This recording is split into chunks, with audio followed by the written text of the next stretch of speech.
nom est Indiana Jones. Mes amis m'appellent Indy. Je suis chercheur et surtout explorateur, et je n'ai pas l'habitude de porter des vêtements de soirée. Mais cette nuit-là, pourtant, il le fallait bien, car j'avais pris rendez-vous dans un restaurant chic de Shanghai avec Lao Tse, bandit célèbre dans la ville. Lao Tse avait invité à sa table la chanteuse Willie Scott. Le gangster jeta sur la table des pièces d'or et un très gros diamant. Je sais que vous avez trouvé les cendres de mes ancêtres, professeur. Alors tenez-les-moi. Vous avez entendu claquer le fouet? Alors tournez la page. Je tirai de ma poche une boîte de jade et la posai sur la table. Je lève mon verre en souhaitant ne plus jamais avoir affaire à vous, là-haut. J'avalai une bonne gorgée de champagne et aussitôt là-haut éclata d'un rire sinistre. Vous venez de boire un affreux poison, professeur. Ce petit flacon contient le contre-poison qui peut vous sauver. Si vous le voulez, rendez-moi l'or et le diamant que je viens de vous donner. Sans réfléchir, je lançai ma coupe au visage de là-haut et bondis à travers la table. Le flacon roula sur le sol et Willie, la jeune chanteuse, s'en empara aussitôt. Les gardes du corps de là-haut ouvrirent le feu. Je m'abritai derrière un immense gong de bronze, le libérai de ses attaches et m'en servant comme d'un bouclier, je le fis rouler à travers la pièce. Au passage, je saisis Willie par le bras. « Vous m'accompagnez, Babel? J'ai absolument besoin du flacon que vous avez là !» À travers une large baie vitrée, je bondis avec Willie dans le vide pour nous retrouver miraculeusement 2 étages plus bas sur la banquette arrière de ma décapotable. Demi-lune, mon jeune et dévoué compagnon, était au volant. « Vite! À l'aéroport, petit !» Quelques heures après le décollage, Willie me secoua sans ménagement. « Réveillez-vous, professeur! Les 2 pilotes viennent de sauter en parachute! L'avion va s'écraser! Oh, mais faites quelque chose, bon sang! » Je m'éveillai complètement et m'aperçus, après une brève recherche, qu'il n'y avait pas... Demi-lune! Aide-moi à placer le canot pneumatique près de la porte! Après, accrochez-vous à moi tous les deux! Je tirai sur la corde de gonflement hors de l'avion. Le canot glissa dans le vent, survola des monts enneigés et prit un contact brutal avec l'eau d'un torrent qui charriait des glaçons. Entraîné par le courant, le canot aborda enfin une rive escarpée. Je visai le chef d'un village voisin. Bienvenue. Vous êtes ici en Inde, nous vous attendions.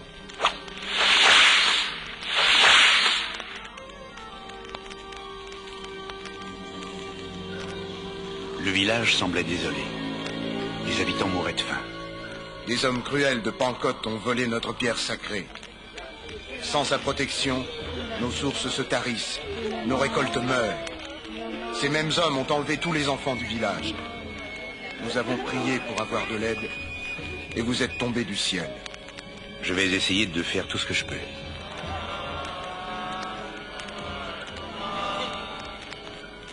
Très tôt le jour suivant, je décidai d'aller à Pankot. Je me hissai sur un énorme éléphant.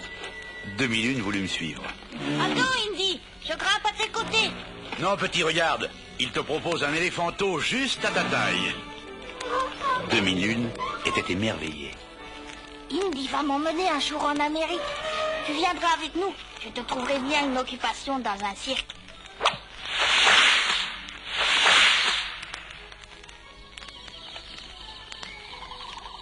À la nuit tombée, j'établis notre camp au bord d'une rivière. J'examinais un lambeau d'un vieux parchemin que l'un des enfants échappés de Pankot avait rapporté.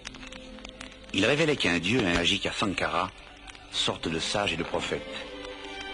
Des pierres magiques, hein? Comme celle qui leur a été volée. Je souris. Est-ce que ce n'était pas pour moi la route vers la gloire et la fortune? Quand nous parvînmes enfin au palais de Pankot, des gardes menaçants surgirent de tous côtés. Mais un personnage important vint à notre rencontre pour nous accueillir chaleureusement.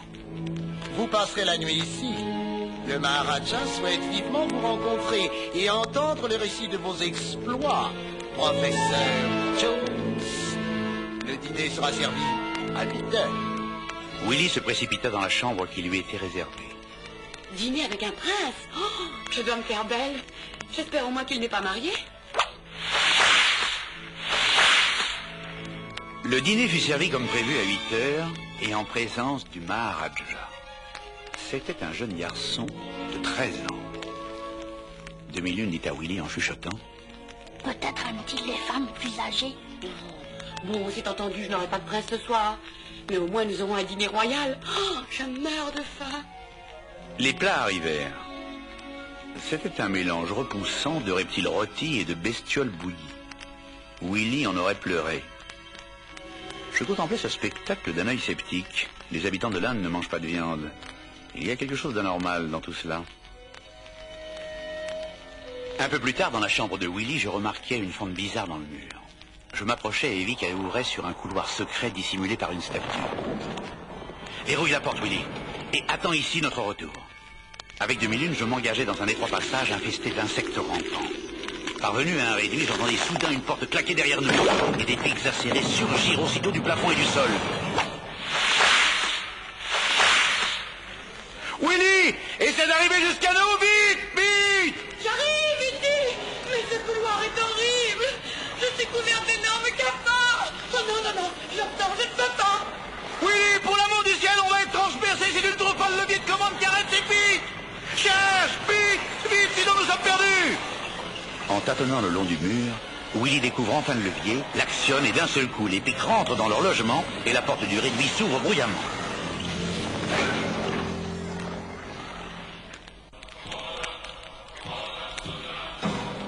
Conduits par l'écho d'un chant étrange, nous atteignons une sorte de temple gigantesque taillé dans le roc. Des centaines d'adorateurs y sont prosternés devant une idole immense. Elle porte un long collier fait de crânes humains et ses yeux flamboient d'un éclat terrifiant. C'est un temple dédié à Kali, la déesse de la mort.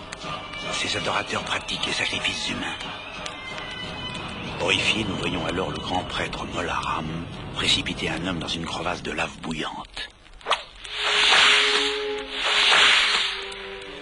Les adorateurs de Kaali quittent bientôt le temple. J'en profite pour m'approcher de la terrible idole. Je découvre à ses pieds 3 des pierres sacrées de Sankara. Celle du village est parmi elles. Je décide de m'emparer de ce trésor.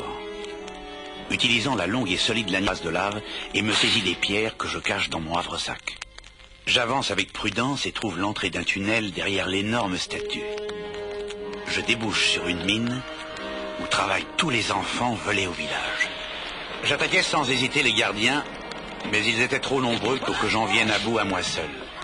Enchaîné à un roc dans la chambre du grand prêtre, je retrouve Willy et 2001, eux aussi prisonniers. Molaram me fait ingurgiter par la force un affreux liquide noir et fumant. À présent, professeur Jones, tu appartiens à Kali. Tu es devenu son esclave. La potion magique agissait sur moi. Je perdais. Libéré de mes chaînes, le regard perdu, je suivis les prêtres dans le fond du temple où Willy, enfermé dans une cage métallique, allait être sacrifié à la déesse Kali. Indy! Au secours! Ils vont me plonger dans cette lave brûlante! Je n'entendais pas Willy. Comme un automate, j'aidais les prêtres dans la préparation de l'horrible sacrifice. Pendant ce temps, 2001, envoyé dans la mine avec les autres enfants, apprit que la potion magique ne pouvait perdre son effet que par la terrible épreuve du feu. Oh, je sais ce que je dois faire pour aider Indy, même si je le brûle un peu. Profitant d'une distraction des gardiens, il s'échappa et parvint au temple à l'instant où Willy allait être plongé dans la lave sous mes yeux indifférents. Indy, réveille-toi! 2001 saisit une torche et la brandit tout contre moi, au risque de me brûler. Aussitôt le démon qui m'habitait me quitta. Je m'éveillai de ce cauchemar. Usant de toute ma force, je bousculai les prêtres. Je tirai la cage vers la plateforme et libérai Willy. Puis, brandissant la pierre magique du village, je criai à 2001 « En route, petit! Suis-nous! Allons libérer tous les enfants !» Aussitôt dans la mine, je bondis sur le gardien par surprise et le mis hors de combat. Tandis que nous nous enfuyions avec tous les enfants, un colosse de plus de 2 mètres surgit devant nous pour nous barrer la route. Je me jette contre lui, mais il semble que mes coups ne l'atteignent pas. Molaram apparaît alors, accompagné de gardes armés. Je criai à Willy et 2001 « Sautez dans l'un des wagonnets, poussez-le sur la pente! C'est la seule issue! Je vous rejoins à l'entrée du tunnel !»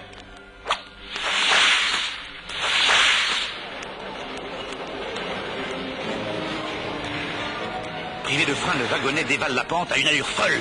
Nous risquions de verser à chaque virage. Soudain, nous entendons des coups de feu. C'était Molaram et ses gardes qui nous poursuivaient dans un autre wagonnet.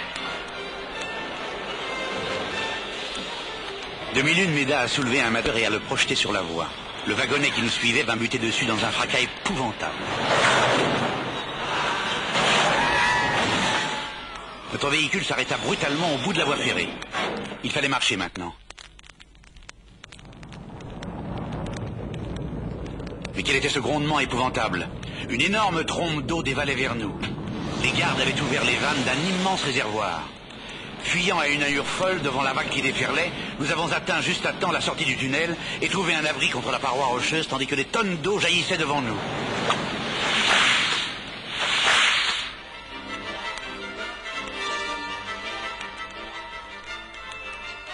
La seule issue possible passait maintenant par un pont de cordes lancé au-dessus d'un profond précipice. Tandis que nous allions nous y engager, je vis 2 gardes qui nous poursuivaient. « Allez-y, ne vous arrêtez pas! Je m'occupe d'eux !» Une planche pourrie céda sous les pieds de demi-lune. Courageusement, Willy le rattrapa. Ils avancèrent doucement. Au moment où ils atteignaient l'autre rive, Molaram apparut accompagné d'une escorte et les fit prisonniers. J'étais au milieu du pont, cerné des 2 côtés. Molaram fit quelques pas vers moi, suivi de ses gardes. Ces pierres magiques m'appartiennent. Rendez-les-moi, professeur. Eh bien, venez donc les chercher. Tandis qu'il s'approchait, je m'armai d'un sabre pris à un garde et de toutes mes forces tranchai les cordages du pont. Molaram et ses infestés de croix.